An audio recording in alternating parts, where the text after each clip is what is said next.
ሰላም የተወደዳችሁ የስፖርት 365 ዝግጅታችን ነው። ሰሞንኛው የአርሰናል የጉዳት ጉዳይ ትልቅ መነጋገሪያ ሆኖ ሰንብቷል። ከብሔራዊ ቡድን የቀሩትንም ሆነ በቶሎ የተመለሱትን ተጫዋቾች በተመለከተ ብዙ ሲባል ሰምተናል።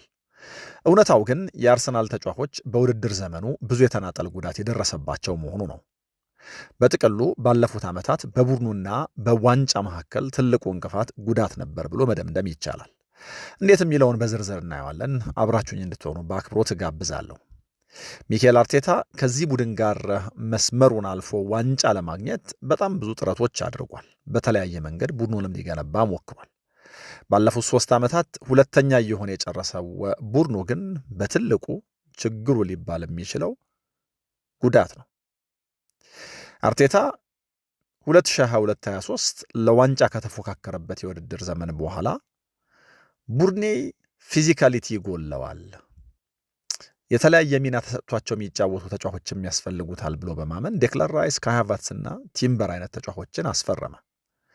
ግን ደግሞ እነዚህንም ተጫዋቾች አስፈርሞ ዋንጫውን ማንሳት አልቻለም።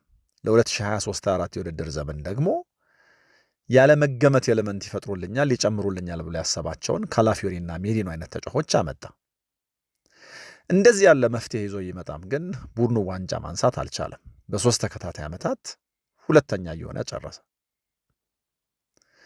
ቡድኑ ሁለገብ ተጫዋቾች ጨምሯል፣ ፊዚካሊቲ ጨምሯል፣ አንፕሪዲክተብል ሆኗል። ግን ደግሞ ያልተደፈነ ቀዳዳ ነበረው።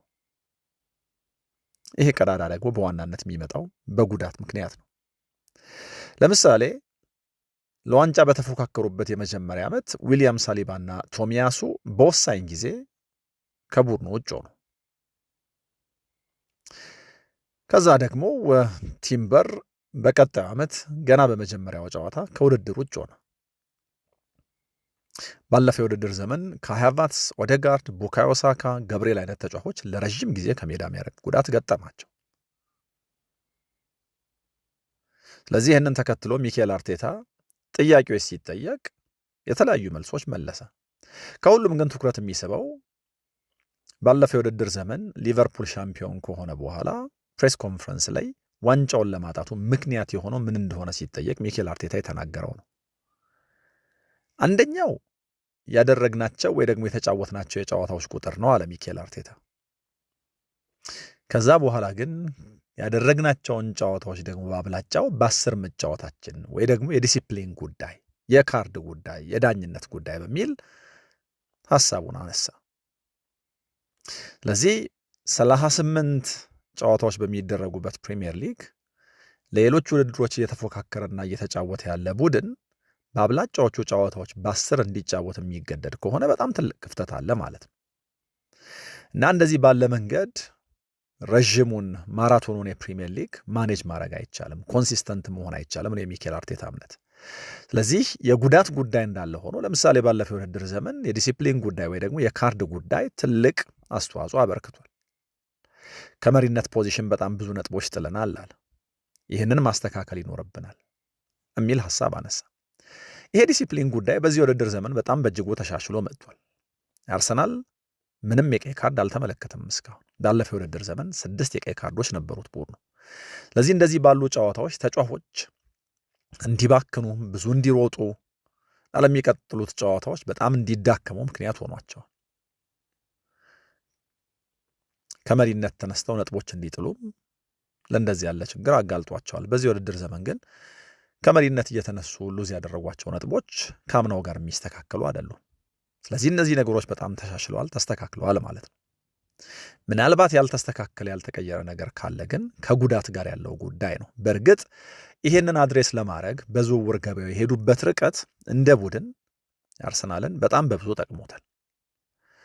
እንግዲህ 8 ተጫዋች አስፈርመው ነው ወደዚህ ውድድር ዘመን የመጡት። በጣም ግራ የሚያጋባ ጥያቄ የሚያስነሳም ነበር 8 ተጫዋች የማስፈረሙ ጉዳይ።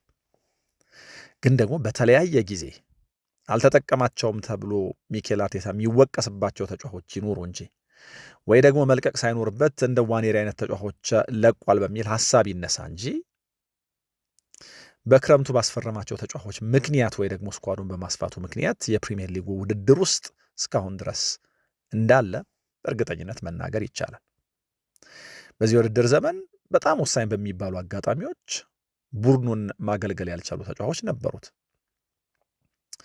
ለምሳሌ ሁለቱ የመሃል ተከላካዮች በተለያየ ጊዜ፣ አጥቂዎቹ በተለያየ ጊዜ፣ አማካዮቹ ልክ እንደዚሁ። በጥቅሉ ከግብ ጠባቂ ውጭ ያለው ፖዚሽን በጣም በብዙ መንገድ ፈተና ገጥሞታል። ለምሳሌ ካይ ሃቨርትዝና ገብርኤል ጄሱስ በመጀመሪያው የውድድር ዘመን አጋማሽ አልነበሩም ለአርሰናል። ህዳር ወር ላይ 6 የማጥቃት ባህር ያላቸው ተጫዋቾች ጉዳት ላይ ነበሩ።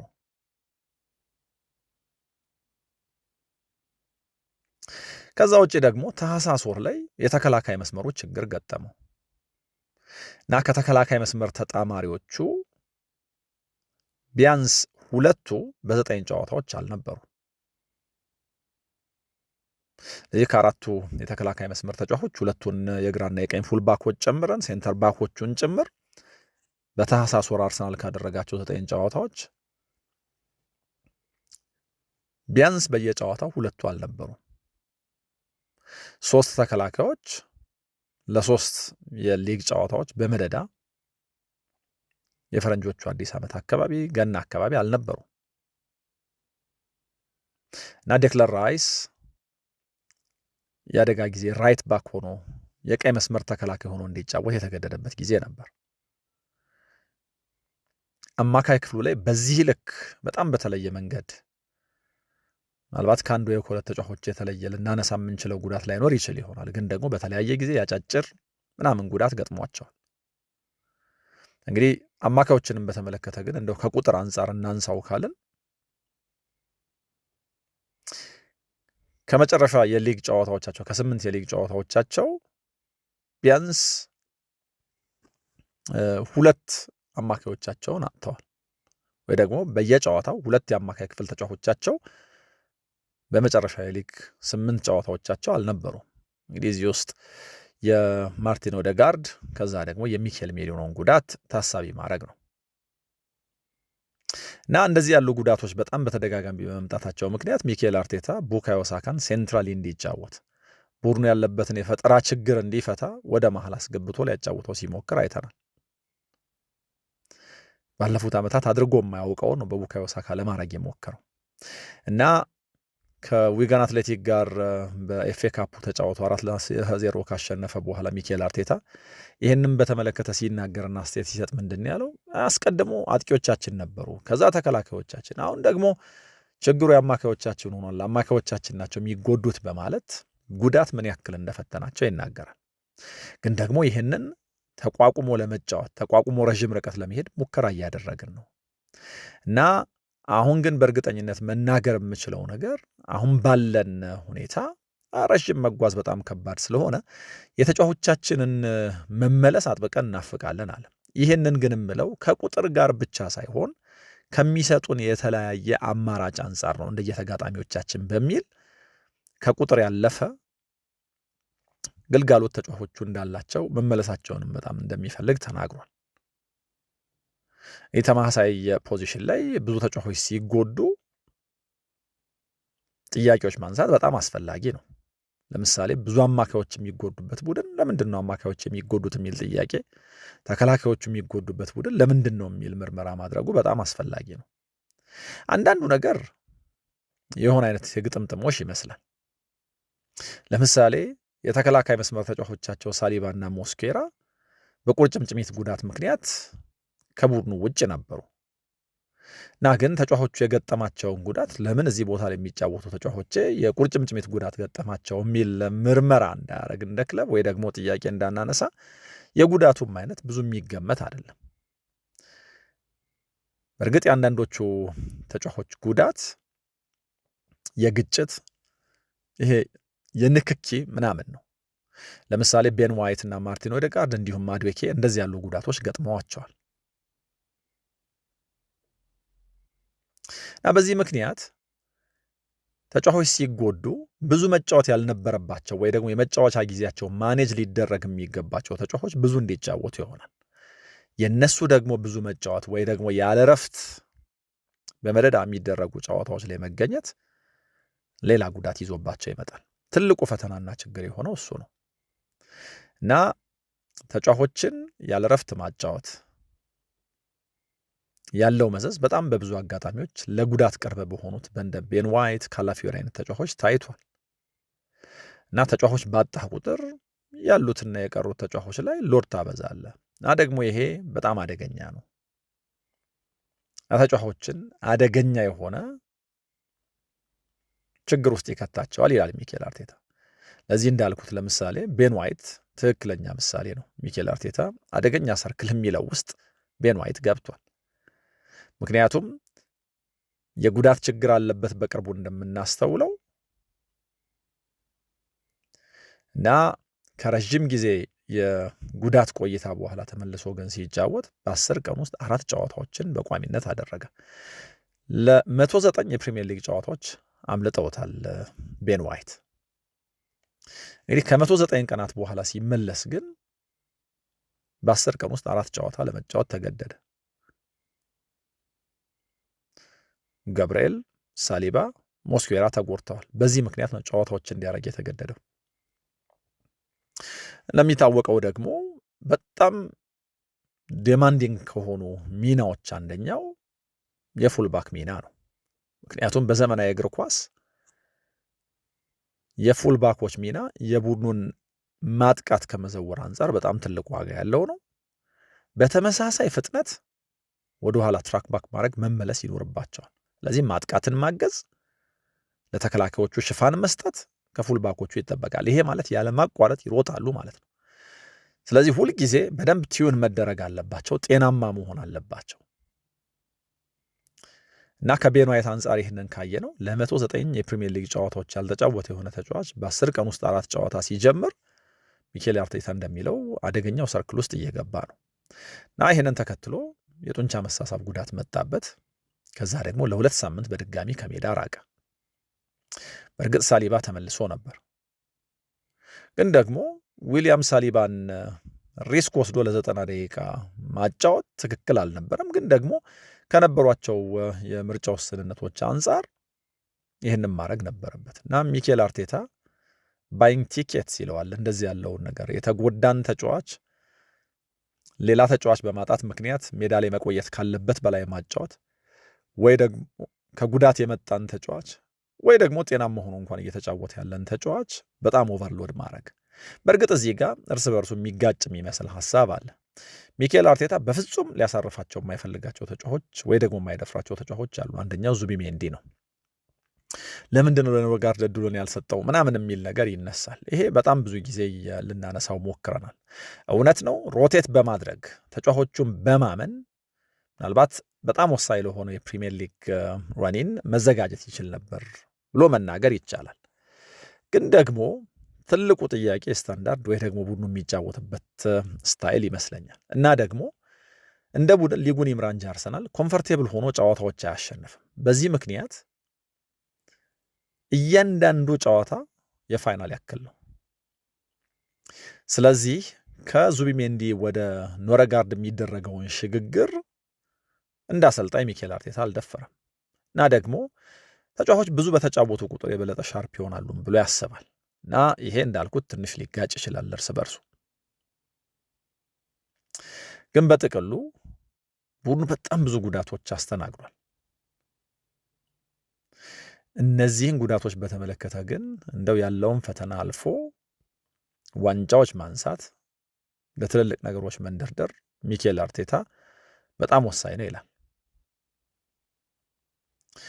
እንግዲህ ቡድኑ በክረምቱ ተጫዋቾች በማምጣቱና ባለፉት ዓመታት ስብስቡን የበለጠ ጥልቅ ለማድረግ መሞከሩ በጣም ጠቃሚ ነው። ለምሳሌ ሃቨርትዝ፣ ጄሱስና ዮኬሬሽ ባልነበሩበት አጋጣሚ ሜሪኖ የፊት መስመሩን ይመራ ነበር። 7 ጨዋታዎች ላይ የቡድኑ ሴንተር ፎርዋርድ አጥቂ ሆኖ ተጫውቷል። በእነዚህ 7 ጨዋታዎች በሚያስደንቅ ሁኔታ 7 የጎል ኮንትሪቢዩሽን ነበረው። 4 ጎሎች አስቆጥሮ 3 አሲስት አድርጎ ኦዴጋርድ ሲጎዳ የኦዴጋርድን ቦታ በተለይ ደግሞ በቅርቡ ኤዜ ተክቶት ሲጫወት አይተናል። አዲስ የመጡት ተጫዋቾች ምን ያክል ጠቃሚ እንደሆኑ ማሳያ አትሊስት ሜዳ ላይ ያላቸው አበርክቶ ከዚህ በላይ መሆን ነበረበት እንኳን ቢባል፣ ለምሳሌ ማድዌኬ 12 የሊግ ጨዋታዎች በቋሚነት ጀምሯል። ሂንካፔ 17 ጨዋታዎች ጀምሯል። አስቀድሞ የሂንካፔ መምጣት ጥያቄዎች ነበሩት፣ ግን ደግሞ በአርሰናል ደጋፊዎች ልብ ውስጥ ምን ያክል በቶሎ እንደገባ እናውቃለን። እንግዲህ ከቀጣዩ ጨዋታም በፊት ሂንካፔ ከጉዳት ጋር ተያይዞ እንደማይኖር ተገልጿል። ኦዴጋርድና ቲምበር ግን ለጨዋታው ዝግጁ ሊሆኑ እንደሚችሉ እንደዚሁ ሰምተናል። ለማንኛውም እነዚህ ተጫዋቾች እንኳ ማዱዌኬና ሂንካፔ እንኳ በቅደም ተከተል 12 እና 17 ጨዋታዎች ጀምረዋል። እንግዲህ አሁን ያለነው ሚያዝያ ላይ ነው። አርሰናል የኤፍኤ ካፕ ጨዋታ አለበት። የሻምፒየንስ ሊግ ጨዋታዎች ይጠብቁታል። የፕሪሚየር ሊጉ ፈተና ልክ እንደዚሁ አለ። ስለዚህ ይሄንን ማኔጅ አድርጎ ለቀሪ ውድድር ዘመን መሄድ በጣም አስፈላጊ ነው። ባለፉት ዓመታት ወደ ኋላ የጎተታቸውን ነገር በዚህ ውድድር ዘመን እስካሁን ድረስ በተቻላቸው መጠን ሊያስተዳድሩት ሞክረዋል። ከሰሞኑ እንግዲህ የአርሰናል ተጫዋቾች ከየብሔራዊ ቡድኖቻቸው አንዳንዶቹ አንድ ጨዋታ እንዳደረጉ፣ አንዳንዶቹ ምንም ጨዋታ ሳያደርጉ፣ ሌሎቹ ደግሞ ከሲቲ ሽንፈት በኋላ የመቅረታቸው ጉዳይ በጣም አነጋጋሪ ነበር። ግን ደግሞ ቀጣይ የዓለም ዋንጫ እንዳለ ለሚያውቁ እነዚህ ተጫዋቾች በጣም ፑሽ እየተደረጉ በየተወሰኑ ቀናት ጨዋታ ማድረጋቸው ለዚህ ዓለም ዋንጫ ዝግጅት ወይ ደግሞ ለብሔራዊ ቡድኖቻቸው እንዳይጠቅሙ ለክለቦቻቸውም እንዳያገለግሉ የሚያደርግ እንደሆነ የሚያስቡ ሰዎች የተጫዋቾቹን መመለስ በኔጌቲቭ ጎኑ አያዩትም። ግን ደግሞ በጣም ብዙ ጥርጣሬዎች አሉ የተጫዋቾቹን መመለስ በተመለከተ። ይሄንን ግን ሊዳኝ የሚችለው ሪሊ እንደሚባሉ የአርሰናል ተጫዋቾች ጉዳት ገጥሟቸዋል ወይ፣ እንደው ካለፉት የብሔራዊ ቡድን ጨዋታዎች በፊት ጥንቃቄ ማድረጉስ በጣም አስፈላጊ ነበረው የሚለውን ከጉዳቱ አንጻር ማየት እንችላለን። እንግዲህ አርሰናል ከዚህ በፊት ከነበረው ኢንተርናሽናል ብሬክ በፊት ወይ ደግሞ ከዚህ በፊት እንግዲህ የነበረው የህዳር ኢንተርናሽናል ብሬክ ነው። እንግዲህ ከዛ ኢንተርናሽናል ብሬክ በኋላ ከህዳሩ ኢንተርናሽናል ብሬክ በኋላ አርሰናል የሳምንቱ አጋማሽ ጨዋታዎች ከ17ቱ ሳምንታት በ15ቱ ነበሩት። ይህ ከዛ በኋላ ካሉት 17 ሳምንታት በ15ቱ የሚድዊክ ጨዋታዎች ነበሩት። እንግዲህ ይሄ እያልኩ ያለሁት ከህዳሩ ኢንተርናሽናል ብሬክ እስከ ካራባኦ ካፕ ፍጻሜ የነበሩትን ጊዜያቶች ወይ ደግሞ 17 ሳምንቶች ካየን ይሄ በጣም ከባድ ነው እና በዚህ ምክንያት ቶማስ ቱኸል ለወትሮ በመድከም የማይታወቁ እንደ ዴክላን ራይስ አይነት ተጫዋቾች እንኳ በጣም ብዙ በመጫወት ሰፈር አድርገዋል የሚል አስተያየት ሰጥተዋል። ዴክላን ራይስ፣ ቡካዮ ሳካ ለአርሰናልም ለብሔራዊ ቡድኑም በጣም ወሳኝ ተጫዋቾች ናቸው እና ለምንድን ነው ሪስክ የምወስደው አሉ እሳቸው። ልክ ነው፣ ቡድኔ ውስጥ እፈልጋቸዋለሁ እና ከጃፓን ጋር ሊያደርጉት እየተዘጋጁት ከነበረው ጨዋታ ፊት ሲናገሩ ያሉት ልክ ነው፣ ከጃፓን ጋር ቢጫወቱ እፈልጋለሁ፣ ግን ደግሞ ተጫዋቾቹን ፑሽ ለማድረግ ትክክለኛ ጊዜ አይደለም አሉ እና ተጎድተዋል ብለው ስላመኑ ወይ ደግሞ ጤና አይደሉም ብለው ስላመኑ ያሉት ነገር ምንድን ነው? ተጫዋቾቹ ጉዳታቸው ይሄ ነው፣ የታመሙት እዚህ ጋር ነው ብዬ ብናገር እንደ ክለብ አርሰናል ደስተኛ አይሆንም።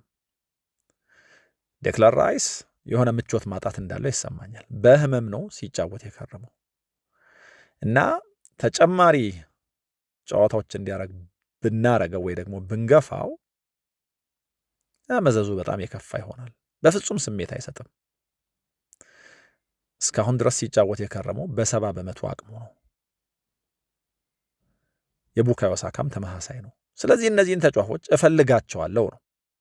የዓለም ዋንጫ አለብን፣ እፈልጋቸዋለሁ። ስለዚህ በ70 በመቶ አቅማቸው እየተጫወቱ ከህመም ጋር እየተጫወቱ ያሉ ተጫዋቾችን ለእነዚህ ወዳጅነት ጨዋታዎች ስል በመሰዋት ዓለም ዋንጫው ላይ ሳካንና ራይስን ጥዬ አልሄድም ነው እንግዲህ የቶማስ ቱኸል ሐሳብ። ስለዚህ ሁለቱንም የማይረዳ ነው ነገሩ።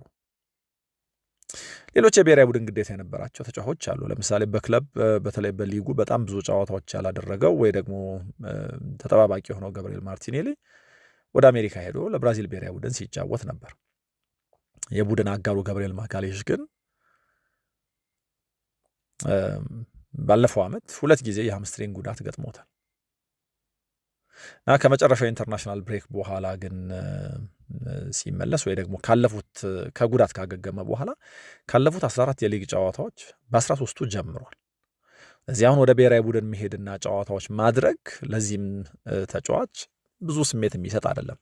ጉልበቱ ላይ መጠነኛ ህመም ነበረው ተብሏል። ስለዚህ ክለቡና ብሔራዊ ቡድኑ ተጫዋቹ ባይጓዝ በጣም ጥሩ ነው፣ ለአጭርም ለረዥም ጊዜ እቅዳችን የተጫዋቹ እዛው መቆየት ነው የሚያስፈልገው ወይ ደግሞ ትክክል የሚሆነው አሉ። የማዶኬ ጉዳት ያየነው ነው። ቲምበር ወደ ብሔራዊ ቡድኑ አልሄደም። ኤዜም በተመሳሳይ መንገድ። ከዚህም በኋላ ላሉት ጨዋታዎች ታዲያ ግን እነዚህን ተጫዋቾች በተመለከተ እንግዲህ ያለመሄዳቸው ምን ያክል ዋጋ ለአርሰናል እንደሚያመጣ እናያለን። ግን ደግሞ 3 ውድድሮች ላይ እንዳለ ቡድን እነዚህን ተጫዋቾች የሚያስተዳድርበት መንገድ በጣም በጣም ወሳኝ ነው። ስለዚህ ሚኬል አርቴታ እንደሚለው የተጫዋቾቹ ጤናማ መሆን የቁጥር ብቻ ሳይሆን የአማራጭ ብዛት ይሰጠዋል። ስለዚህ የተጫዋቾቹ ጤናማ መሆን በአርሰናል ሲዝን ውስጥ በጣም ትልቅ ዋጋ አለው። መንደርደሪያ ላይ እንዳልኩት ግን እንደ ቡድን አርሰናል በፕሪሚየር ሊጉ ቀዳሚ ነው በተናጠል ተጫዋቾች በደረሰባቸው ጉዳት። ይህን ታሳቢ ካደረግን ከብሔራዊ ቡድኖቻቸው ፈጥኖ የመመለሳቸው ወይ ደግሞ ወደ ብሔራዊ ቡድናቸው ያለመሄዳቸውን ጉዳይ በተለየ መንገድ ልንረዳው እንችላለን። እንግዲህ የሚኬል አርቴታና የአርሰናል የዋንጫ ጉዞ ባለፉት ዓመታት ሁሉ በተለይ ደግሞ እንደው አደገኛ ነገሮች ሲመጡ ሲጠየቅ ከርሟል። የአሰልጣኙ ያጫወት ባህሪ፣ ጥንቃቄ መምረጡ፣ የቆሙ ኳስ ላይ ነው የሚያተኩረው መባሉ፣ እነዚህ ሁሉ ነገሮች ከአርሰናል ጋር ተያይዘው ብዙ ሲባልባቸው ሰምተናል። ምናልባት ብዙ ያልተባለበት አንድ ነገር ካለ አሁንም የምናነሳው የጉዳት ጉዳይ ነው። ምን ያክል አስተዋጽኦ አበረከተ የሚለው ነገር በዝርዝር አልታየም። ግን ይሄንን ቁጥሮች አስደግፈን ለማንሳት ብንሞክር በዚህ ውድድር ዘመን ከየትኛውም የፕሪሚየር ሊግ ቡድን ተጫዋቾች የበለጠ የአርሰናል ተጫዋቾች ኢንዲቪጁዋል ጉዳቶች አስተናግደዋል ወይ ደግሞ ገጥመዋቸዋል እና ከጉዳት ጋር ይሄ ቡድን ጥሩ ታሪክ ካለው ወይ ደግሞ እድለኛ ነው ብሎ መናገር አይቻልም። ስለዚህ ሰሞንኛውን የጥንቃቄ ጉዳይ ከዚህ አንጻር ማየት ምናልባት የተሻለ ሊሆን ይችላል ማለት ነው። እንግዲህ በሊጉ ለመቆየት የሚፎካከረው ቶትናም ለምሳሌ በጣም ብዙ የጉዳት ችግር አለው በዚህ የውድድር ዘመን እና የቶትናም ተጫዋቾች የዚህ የውድድር ዘመን ትልቁ ችግር ከጉዳትም ለረዥም ጊዜ የሚያርቅ የጉዳት አይነት መሆኑ ነው። የአርሰናል ተጫዋቾች ጉዳት ምናልባት በጣም ለረዥም ጊዜ ከሜዳ የሚያርቅ ላይሆን ይችላል። የአብዛኞቹ ቻሌንጁና ልዩነቱ ምንድን ነው? የአርሰናል ተጫዋቾች ሪትማቸውን ስልተምታቸውን የሚያበላሽ አጫጭር ጊዜ ግን ደግሞ በወጥነት ወይ ደግሞ በቋሚነት እንደዛ ያለ ጉዳት ነው እየገጠማቸው የቆዩት። በዚህ ምክንያት ቡድን ውስጥ የሆነ አይነት ጥምረት በጣም በተለየ መንገድ የእንትናና የእንትና ተብሎ ሲወራለት ወይ ደግሞ ውጤታማ ሆኖ ጨዋታ ሲያሸንፍ አላየ ነው። በእርግጥ የዙቢሜንዲና የዴክላን ራይስ ጥምረት ለአርሰናል የአማካይ ክፍል የሆነ አይነት ፋውንዴሽን ሰጥቶት ሊሆን ይችላል። የዊሊያም ሳሊባና የገብርኤል ማጋሌሽ ጥምረት በተመሳሳይ መንገድ ግን እነዚህን ተጫዋቾች እንኳ ከግራና ቀኝ አብሯቸው ከሚሰለፉ ተጫዋቾች ጋር በመደዳ በቋሚነት በጣም ብዙ ጨዋታዎች ላይ ማየት እድል በዚህ ውድድር ዘመን አልነበረም። ብዙ ወጣ ገባዎች ነበሩት። ከወገብ በላይ ያለው ቡድን ላይ ግን ይሄ ችግር በጣም በትልቁ ተስተውሏል። አጫጭር ጊዜ ሪትም የሚያበላሹ ጉዳቶች ነው የገጠሟቸው። የውድድር ዘመኑን ሲጀምሩ የአጥቂ ክራይሲስ የአጥቂ ቀውስ ነበር የነበረባቸው። ታህሳስ ሲመጣ የተከላካዮቻቸው ጉዳይ የሳሊባ፣ የቲምበር፣ የገብርኤል ምናምን ጉዳይ፣ ሞስኬራ እንደዚህ ከዛ ደግሞ ቤንዋይትና ካላፊዮሪም ልክ እንደዚሁ ያው በጣም ብዙ በመጫወት ቅድም እንዳልኳቸው የመጣ ከዛ በኋላ ደግሞ የማርቲን ኦዴጋርድ ጉዳይ እንግዲህ ከየካቲት ወር በኋላ አልተጫወተም። አሁን ደግሞ የዚህ ነገር መጣ። ከስፔን ብሔራዊ ቡድን የተመለሰው ማርቲን ዙቢሜንዲ ልምምድ ሲሰራ ያው ጉልበቱ ላይ ችግር እንዳለ ታይቷል። ስለዚህ እነዚህ ሁሉ ነገሮች በጣም ቡድኑ ይሄ በተለይ ደግሞ ሲያጠቃ በጣም እንዳይዋሃድ በሆነ አይነት መግባባት ቡድኑ እንዳይጫወት አድርጎታል። ስለዚህ ሚኬል አርቴታ የሆኑ አጀስትመንቶች በየጨዋታው መስራት ይኖርበታል ማለት ነው እና አንዳንዶቹ ተጫዋቾች ፎርማቸው ወርዶ ይታያል። በጣም ግን ጫና በዝቶባቸዋል እና ፎርማቸው በጫናው ምክንያት የመጣ በሌሎቹ ተጫዋቾች ጉዳት የመጣ ሊሆን እንደሚችል መገመት ይቻላል። አንደኛው ሳካ ነው። እንግዲህ አቋም ወርዷል እንኳን ተብሎ ለቡድኑ ያለው ጥቅም በጣም ወሳኝ ነው፣ በጣም አስፈላጊ ነው። ያለ ሳካ ቡድኑን ማሰብ አይቻልም። ስለዚህ ከዚህ አንጻር ሚኬል አርቴታ መተቸት ትክክል ነው አይደለም? እናንተ መለሱት። ለምሳሌ በዚህ ምክንያት እንደ ቡድን እንደ አሰልጣኝ የቆሙ ኳሶች ላይ ጥገኛ ቢሆን ወይ ደግሞ ጨዋታዎችን ለማሸነፍ ቁጥጥርና ስትራክቸር ላይ መዋቅር ላይ መሰረት ቢያደርግ ስህተት ነው ወይ? እንደ ውይይት ልንወያይበት እንችላለን። ግን ደግሞ እንደው በጥቅሉ የጉዳቱ አይነት በጣም በጣም ብዙ ነው እና አሰልጣኙ ይህንን ጉዳት በተመለከተ ባሰፋው ስኳድ ባሰፋው ስብስብ መጠቀሙ አንድ ነገር ሆኖ የሆነ ነገር ዘይዶ የሊጉ መሪ ከሆነ በጣም በጥሩ ጎኑ ደግሞ ልናነሳለት የሚገባ ነገር ይዟል ማለት ነው። እንግዲህ ቀጣዮቹ ጊዜያት ቀጣዮቹ 2 ወራት በጣም ወሳኝ ናቸው እና ደግሞ ኢንተርናሽናል ብሬኩ በጣም በብዙ ረድቷቸዋል። ሪሴት ማድረግ እንዲችሉ እድል ይሰጣል። ወደ የብሔራዊ ቡድኖቻቸው ያልሄዱ ተጫዋቾች ከጉዳታቸው እንዲያገግሙ ትንፋሽ እንዲወስዱ ቀጣዩ ጊዜ ላይ ትኩረት እንዲያደርጉ እድል ሰጥቷቸዋል እና ከብሔራዊ ቡድኖቻቸው የተመለሱትም ተጫዋቾች ቢሆኑ እንግዲህ በአብላጫው ክለብ ውስጥ ከቀሩ ተጫዋቾቻቸው ጋር በመሆን ይህንን ለማድረግ እድል ይሰጣቸዋል። ምክንያቱም ብሔራዊ ቡድኖቻቸው ውስጥ ጨዋታ ሳያደርጉ የተመለሱ ተጫዋቾች በተመሳሳይ መንገድ እንዳረፉ ስለሚቆጠር ማለት ነው። ባለፉት ዓመታት እንቅፋት የነበረባቸውን ነገር እንደዚህ ባለ መንገድ ያልፉታል። እንግዲህ የኢንዲቪጁዋል ጉዳቶች ጉዳይ ቅድም ሲነሳ በሊጉ ቀዳሚ ነው ብያቸዋለሁ። 31 ጉዳቶች። ቸልሲ 2ኛ ነው፣ አስቶን ቪላ 3ኛ፣ ሊድስ 4ኛ፣ ብራይተን 5ኛ፣ ቶትናም 6ኛ፣ ክሪስታል ፓላስ 7ኛ፣ ሰንደርላንድ 8ኛ፣ ሲቲ 9ኛ፣ ኒውካስል 10ኛ ደረጃ ላይ ይቀመጣሉ። የጉዳቱ ዝርዝር ይሄ ነው እና እነዚህ 31 ጉዳቶች በዚህ የውድድር ዘመን እንደ ኤክስኪዩዝ ልክ እንዳለፉት ዓመታት የቀይ ካርድ የዲሲፕሊን ኢሹ የጉዳት ኢሹ ሊነሱ ይገባው ደግሞ ይችሉ ነበር። ግን ደግሞ በ9 ነጥብ ልዩነት ሊጉን እየመራ ነው። በኤፍኤ ካፕ እና ሻምፒየንስ ሊግ ውድድሮች ውስጥ አለበት። ይሄ አሰልጣኙን ሊያስወድስ የክረምት እቅዳቸውንም ሊያስደንቅ የሚገባው ወይ ደግሞ የሚያስችል ነገር ነው።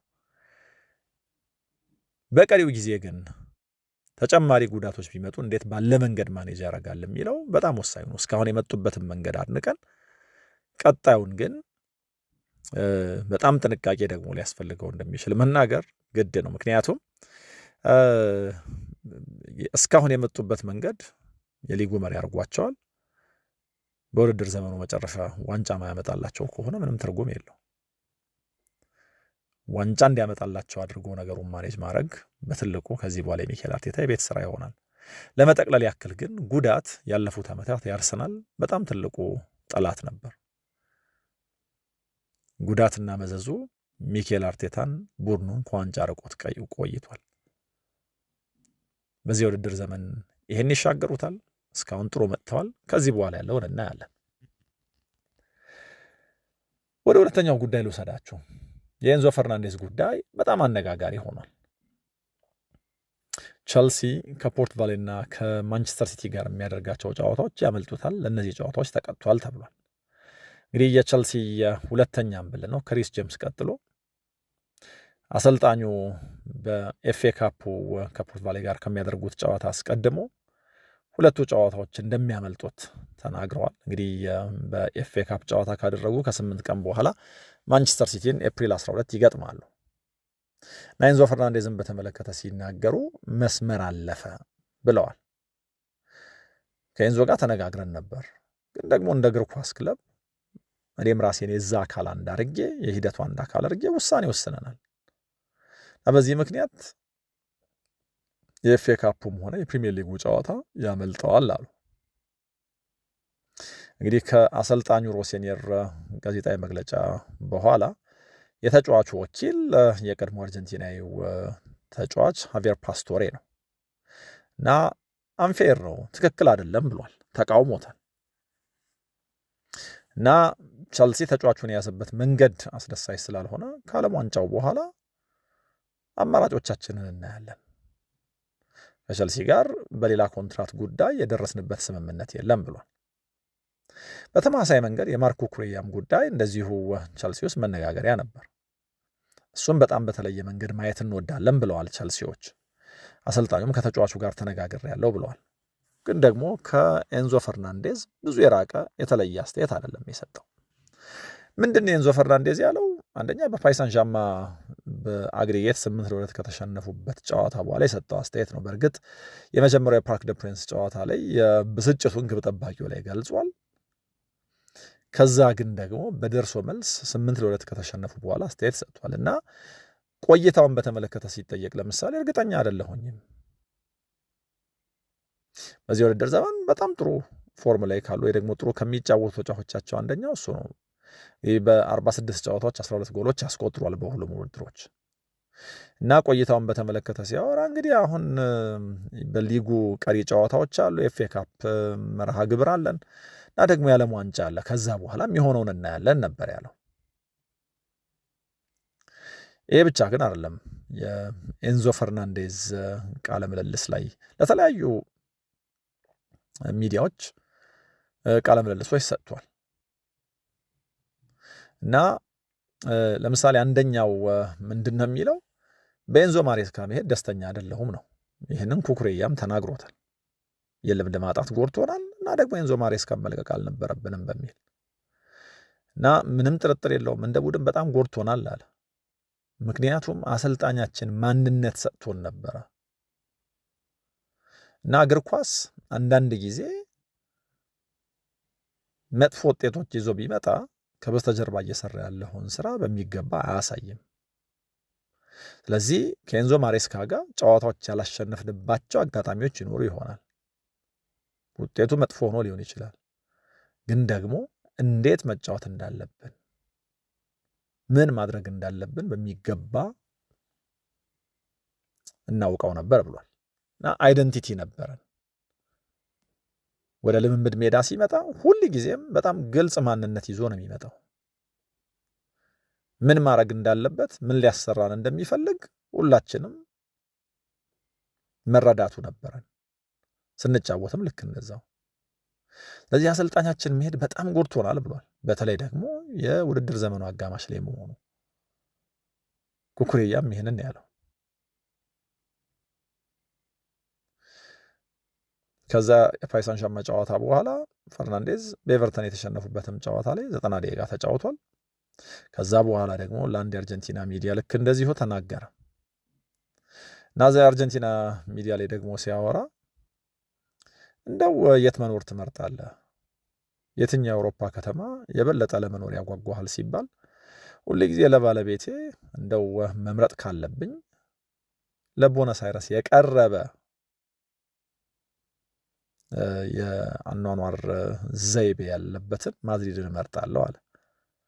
በሁሉም ነገር ማድሪድን እመርጣለሁ አለ እና ይሄ ቸልሲ ውስጥ በጣም ቁጣ አስነሳ። በእርግጥ እዛ ኢንተርቪው ላይ ስለፈተኑት ተጫዋቾች ሲናገር ቶኒ ክሮስ እና ሞድሪችን ልክ እንደዚሁ በርናባው ላይ ከቸልሲ ጋር በሻምፒየንስ ሊግ ገጥሟቸው እንዴት ፈታኝ ከባድ እንደሆኑ ጭምር ተናገረ እና ይሄ በቸልሲ ደጋፊዎችም በአጠቃላይ በባለቤቶቹና በአሰልጣኙም በቀላሉ አልታየም። እነዚህ ነገሮች ተደጋገሙ። ቸልሲ ውስጥ እስከ 2032 የሚያቆይ ኮንትራት አለው እና ደግሞ ቸልሲ ለሚጫወትበትም መንገድ በጣም ወሳኝ ነው። መጀመሪያ የነበሩበትን ጥያቄዎች በሙሉ መልሷል እና ለቸልሲ ተጫዋቹን መግፋት ወይ ደግሞ ተጫዋቹን እንዲወጣ ማድረግ ልክ መጀመሪያ የወጣበትን ገንዘብ አይመስልም ወይ ደግሞ ለወጣበት ገንዘብ ተመጣጣኝ ብቃት አይደለም የሚያሳየው ተብሎ ለሚወቀስ ወይ ደግሞ ለተወቀሰ ተጫዋች እንደተሰጠው አይነት አይደለም። አሁን በጣም ወሳኝ ተጫዋቻቸው ነው፣ ግን ተረብሸናል አሉ ሮሴኒያ። ትክክል አይደለም። በነገራችን ላይ አሰልጣኙ በጣም መጥፎ 10 ቀናት ነው ያሳለፍነው። እኔ እንዳሰልጣኝም እንደ ተጫዋች በነበሩበት ጊዜ የነበረውንም በማስታወስ እንደዚህ ያሉ መጥፎ 10 ቀናት አሳልፌ አላውቅም አሉ። የፓሪስ ሳን ዠርማን የመጀመሪያ የፓርክ ደ ፕሪንስ ጨዋታ አነሱ። ከፍተኛ በራስ መተማመን ነበረን አሉ፣ በሻምፒየንስ ሊግ ረዥም ርቀት እንደምንሄድ እና ከፍተኛ የስሜት ቀውስ ነበረ የመጀመሪያውን ጨዋታ እና በድምር ደግሞ 8-2 መሸነፋችን ያመጣብን። ከዛ በኋላ የነዚህ ጨዋታዎች ድምር ውጤት ነው 3 ተከታታይ ጨዋታዎች እንድንሸነፍ ያደረገን ብለዋል። ተጫዋቾቹ ለምንድን ነው ስሜታቸው የተጎዳው? በሻምፒየንስ ሊግ ረዥም ርቀት መሄድ እንችል ነበር ብለው ስላሰቡ። እዚህ ላይ ማሸነፍ እንደሚፈልግ ስብስብ የተጫዋቾቹን ሀሳብ እጋራለሁ፣ እረዳለሁ ብለዋል። የኩኩሬያን አስተያየት እረዳዋለሁ፣ መሆን የሚፈልጉበት ቦታ ላይ ስላልሆኑ አስተያየቱን ሰጥተዋል። ግን ደግሞ ክለቡን በተመለከተ የቡድኑን ስቴቢሊቲ ሊጎዳ የሚችል አስተያየት ለብዙሃን መገናኛዎች ወጥቶ ከመስጠት እንደ ክለብ የተጎዳንበት ጊዜ ነውና መጥተው ቢያወሩኝ ወይ ደግሞ ለተለያዩ የስራ ኃላፊዎች ቢናገሩ ይችሉ ነበር በሚል በራቸው ክፍት ሆኖ ሳለ ከጀርባ የመወጋት አይነት ነገር እንደገጠማቸው ተናግሯል። በዚህ ጊዜ ክለባችንን ፕሮቴክት ልናደርግ ይገባ ነበር የሚል አስተያየት ሰጥተዋል። ፓስቶሬ ግን እንደ ተጫዋቹ ወኪል በጣም ተከፍቷል። ለምሳሌ ማድሪድን ሲያነሳ እንደ ከተማ ብቻ ነው ያነሳው።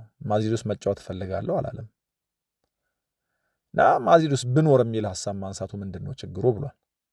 እና ማድሪድን ሲያነሳ ግን እንደ አንድ አርጀንቲና የተጫዋች የቋንቋው ጉዳይ ስፓኒሽ ስለሆነ የሚነገረው ያኗኗር ባህሉ ከቦነስ አይረስ ጋር ስለሚመሳሰል በጣም ስሜት የሚሰጥ ነገር ነው የተናገረው ብሏል። እና ደግሞ አርጀንቲና የሆነው ይህን አስተያየት መስጠት ከአመጋገቡ፣ ከባህሉ፣ ከአየር ጠባዩ ጋር ምንድን ነው ችግሩ በሚል ሀሳብ ሰጥቷል። ለፓስቶሬ ሌላ እንግዳ የሆነው ነገር የማሬስካን መልቀቅ በተመለከተ ለምሳሌ ኩኩሬያ ከተናገረው የተለየ ነገር አይደለም ኤንዞ ፈርናንዴዝ የተናገረው።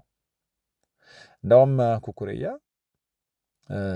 እንደ ውሳኔ ሰጪውን የበሆነ ኖሮ በፍጹም እንደዚህ ያለ የእብደት ውሳኔ አልወሰንም አይነት ነገር ነው ያለው የአሰልጣኙን ኤንዞ ማሬስካ ስንብት በተመለከተ። እና ሮሴኒየርም ሲናገር እንዳሰልጣኝ በኩኩሬያ አስተያየት የተበሳጨሁት መጀመሪያ ከኔ ጋር ያለማውራቱ ጉዳይ ነው። ተጫዋቾች የፈለገውን ነገር የፈለጉትን ሊሰማቸው ይችላል፣ የተለያየ ሀሳብም ሊኖራቸው ይችላል። ግን ደግሞ ክለቡን ሊጠቅም በሚችል መንገድ ነገሩን ማድረግ ካለብን መጀመሪያ ለእኔ ሊያወሩኝ ይገባ ነበር ብለዋል። እንግዲህ ያለፉትን 4 ጨዋታዎች በሁሉም ውድድሮች ተሸንፈዋል። በፕሪሚየር ሊጉ 6ኛ ናቸው። ካለፉት 6 ጨዋታዎች ማሸነፍ የቻሉት አንዱን ብቻ ነው። ናዚህ መካከል እነዚህ ሁሉ ነገሮች መጥተውባቸዋል። አሰልጣኙም በጣም አጣብቂኝ ውስጥ ናቸው። አሁን ኤንዞ ፈርናንዴዝን ስለመሸጥ ያስባሉ? ዊዶን ነው። እንግዲህ ከቤኒፊካ ሲያስፈርሙት የብሪቲሽ ሪከርድ ተሰብሮበት ነበር 2023 ላይ ዓለም ዋንጫውን እንዳሸነፈ የ8 ዓመት ከግማሽ ኮንትራት ያስፈረሙት። ከዛ በኋላ የአንድ ተጨማሪ ዓመት ኮንትራት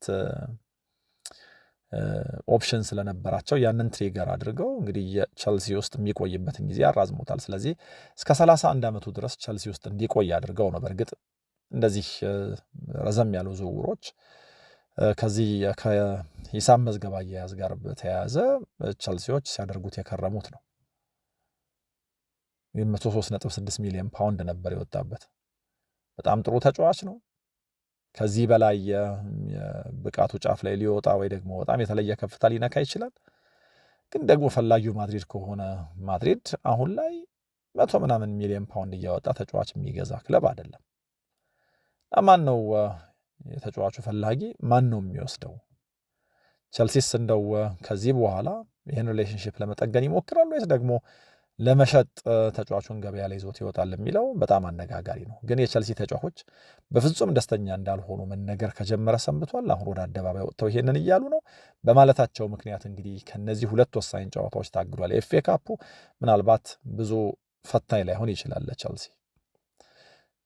የፕሪሚየር ሊግ የማንቸስተር ሲቲ ጨዋታ ግን በዚህ ውድድር ዘመን በሻምፒየንስ ሊግ የሚያሳትፍ ደረጃ ይዞ መጨረስ እንደሚፈልግ ክለብ ምክትል አምበሉ ከቡድን ወሳኝ ተጫዋቾቹ አንዱን ማጣት ይሆናልና በአደገኛ ጊዜ አደገኛ ውሳኔ ወሰኑ ይመስላል። ግን ደግሞ ሁል ጊዜም ተጫዋች ከክለብ አይበልጥምና የክለቡ ኢሜጅ ተበላሽቷል ብለው የሚያምኑ ከሆነ ነገሩን ማድረጋቸው እንግዳ አይደለም። ኩኩሬያ በዚህ ጉዳይ አስተያየት ሰጥቷል። ኮል ፓልመር ደስተኛ አይደለም እየተባለ ነው። ሌሎችም ጥያቄዎች መነሳት ይጀምራሉ። ቸልሴቱ ጋር እንዴት ነው የሚጨርሰው የሚለው ብቻ ነው በተጫዋቾቹ የሚጠበቅ የሚመስለው። እንግዲህ ይሄን እንቆቅልሽ መቼ ነው የሚፈታው እናያለን። የቸልሲ ፕሮጀክት እየተጀመረ የሆነ ቦታ የሚቆም እየተጀመረ የሆነ አሰልጣኝ የሚሰናበትበት ሆነና ቸልሲ አንድ ስቴፕ ወደፊት መራመድ አልቻለም። ይሄ ነገር ደግሞ ይበልጥ ወደ ኋላ የሚጎትተው ነው የሚመስለው። በዚህ ጉዳይ ምን ትላላችሁ? አስተያየታችሁ ምንድን ነው? አጋሩ። በሌሎች ጉዳዮች የኤፍኤ ካፑን ጨዋታዎች ጨምረን ተመልሰን እንመጣለን። አብራችሁኝ ስለነበራችሁ ምስጋና የላቀ ነው። ሰላም ሁኑ።